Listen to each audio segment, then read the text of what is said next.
Good evening, Nosworth the Croizo. Welcome back to the channel.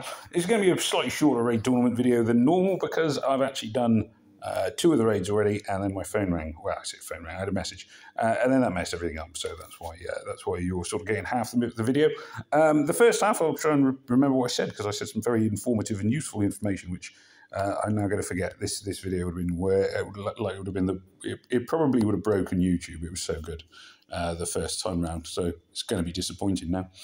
By saying that, please remember, like, share, comment, and subscribe. It's that's there we go. Let's check that in now because I think I forgot to say that on the first recording. I normally remember to say it at the end, but never at the start. So somebody was asking me about how to choose a defence team, which I on the comments, the YouTube comments. I'm sorry, I am behind on the comments. I know. I always do this, is that I look at them and I think I'll reply to that in a bit, and then I don't get around to it, and time makes fools of us all, ultimately. My main comment, so this tournament is one where you are not allowed to take red heroes. Now, red is strong against green, so green is therefore the best colour to take as the tank, because you can't colour stack against a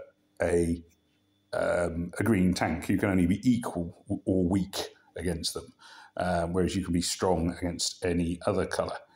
So this team I'm facing now had a blue tank, so I took 3 green heroes, which meant that the tank died very quickly. That creates a hole for you to then fire tiles up through and build up your team and everything else. So yeah, avoid.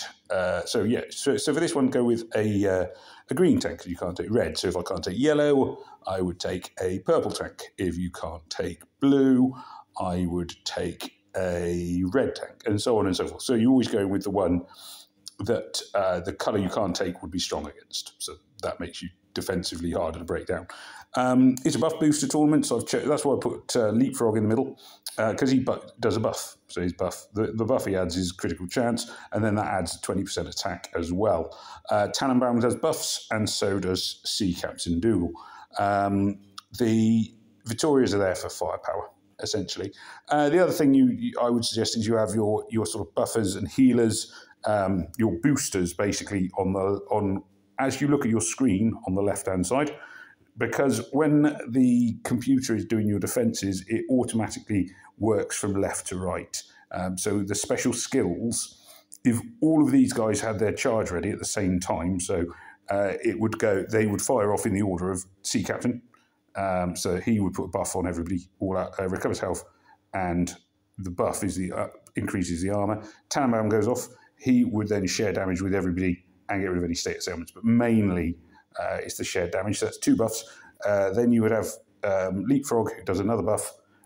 So then you now have your 2 Vittorias are going to have a 60% attack for 3 buffs of 20% each.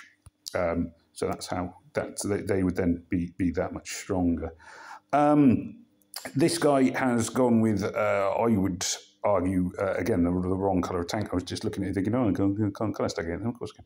So then here I will swap in Tannenbaum, Soraya. So on attack, the order doesn't matter as much, because I can think. Basically, I'm not the AI. I don't automatically go left to right. I can go, oh, actually, it makes sense to do this guy first. And that can obviously means that I can do things that the AI can't. But, it can still be a good idea to deploy them in a sort of sensible order to make it a bit easier to see where you're going. Unfortunately, this is looking really bad because there's nearly no yellow tiles. Now, I would say this team is not well put together at all. 2 purples next to each other, even if they're quite good heroes, is a bad idea. But I think that it's going to make no odds because the board is going to rob me blind, making it absolutely impossible for me to win. I should, if they had an on-colour tank, chances are I wouldn't have killed anyone. So, there is that. It should have been much, much easier. I should have got rid of their tank in about 2 moves maximum. But there we go. That's the way it goes. Powerful heroes they've got, but they were in the wrong place, very badly organised, and they got away with it. Because that's just how it goes. This team is very well put together. So Echo only level 58, which obviously reason experience, but strong team, but put in the right order. You know, this guy I've seen quite, Blaze comes up quite a lot. 250 damage, targeting clear status ailments, minus 38% accuracy. Minus accuracy, good. I think Nash actually is a better tank because he gets, yeah, I think he, actually, I don't know, 50-50 on that one. Probably could go with either. So, yeah, well put together team. Now, this one is going to come down to the tiles. And you see, if I'd have had this move on my last one, I mean, I've killed the tank here, but I would have killed the tank in the first wave of that. The yellow tiles would have killed him before the second wave of yellow tiles actually went off. So this is one where the boards are in my favour, and it's going to be therefore, a lot easier for me to win. I would have thought, I thought I was going to kill him then, but no, he's still hanging on. Shed damage means that it doesn't do so much to all my guys, just a little bit to all of them. Which is quite handy, and it's boosting my attacks. My Vittoria will get to go off in a second. She's still quite useful. Not the game winner she was in the very early days of the game, where she was as good as she was ridiculously overpowered, but still very effective as heroes go. All right, this should, I think, tie it all together. No, not quite. Boom, boom, boom, boom, boom. And there we are. Bye-bye. So, yeah. So I beat Echo, whose team I thought was very well put together, and I lost against the team I thought was actually pretty rubbish, which is, you know, Beast in Black. 2 purples together in the middle, bad idea. I mean, colour stack yellow against them. Just the board was terrible, which is going to keep them going, unfortunately. There we are. Defence is obviously mine are not doing very well. That's the way it goes. You know, I was saying about how to choose a defence team, and mine are not holding up, so possibly I'm not the guy to recommend.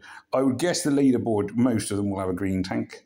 Yeah, I think Nash is going to come. Tannenbaum with 2 greens either side is kind of acceptable. That surprises me a lot there, that you've got a blue tank. Yeah, the purple and yellow thing works well, but the blue tank, yeah. Greens there again, I'd expect that. Greens, Kai Chi is coming up a few times, Vittoria's. So the majority in the top bit have gone with green tanks, or at least a lot of greens, except for a couple who seem to be getting away with it, which surprises me a little bit, because my defence team would never get away with that, I'm sure of it.